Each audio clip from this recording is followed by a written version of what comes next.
கடலில் பர்பின் சுல்தானா, கடலில் சேர்வதும் இறைவன் படைப்பு. ஒரு தாய் தந்தைக்கு பிறக்கும் குழந்தை ஆண் பெண் என்று பிரிக்கப்பட்டு விதிக்கப்பட்ட விதி. ஆண்மனுக்கு சொர்க்க வாசல் திறப்பது உண்டா? பெண்மணிக்கு மட்டும் தான் திறக்கப்படுகின்றது. அதே பெண்மணி திருமணமாகிய பின் கற்பம் அடைந்த பின் அந்த சொர்க்க வாசல் திறப்பை அந்த கர்ப்பம் ஏற்றுக்கொள்ளப்படுகின்றது. அதற்கு தீட்டு உண்டா? அவள் உணர்வில் கடலில் ஒதுங்க முயற்சி செய்கின்றாள். கடலில் ஒதுங்கிய உடனேயே, அதாவது அந்த குழந்தை பிறந்த பின் அது கடலில் சேர்ந்து விடுகின்றது. ஆகையால் அந்த தீட்டு வாசலை மட்டும்தான் அது சொர்க்க வாசல் என்று கூற முடியுமா? அப்படியானால் அந்த தீட்டு துணியெல்லாம் நீங்கள் பூஜை ரூமில் வச்சு பூஜை பண்ணுங்க.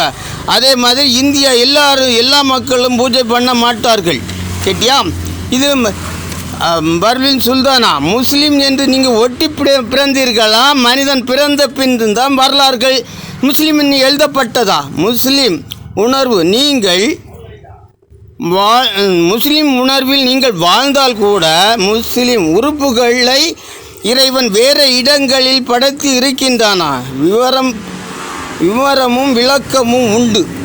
முஸ்லீம்கள் இயற்கைக்கு மாறாக அவர்கள் ஆட்சி காலங்களில் இந்தியர்களையே ஆண்மையை அறுக்கப்பட்ட காரணத்தால் இது இந்தியர்களுக்கு பிடிக்காமல் இந்தியர்கள் பிரிட்டிஷ்காரர்களுக்கு ஆதரவு அளித்ததால் முஸ்லிம்கள் அடங்கி போனார்கள். அதற்கு பின் முஸ்லிம்கள் ஆண்மையை அறுக்க முடியவில்லை. இன்னும் பெரிய கருத்துக்கள்லாம் இருக்குது, பல கருத்துக்கள்லாம் இருக்குது, இன்னும் பேசுவேன்.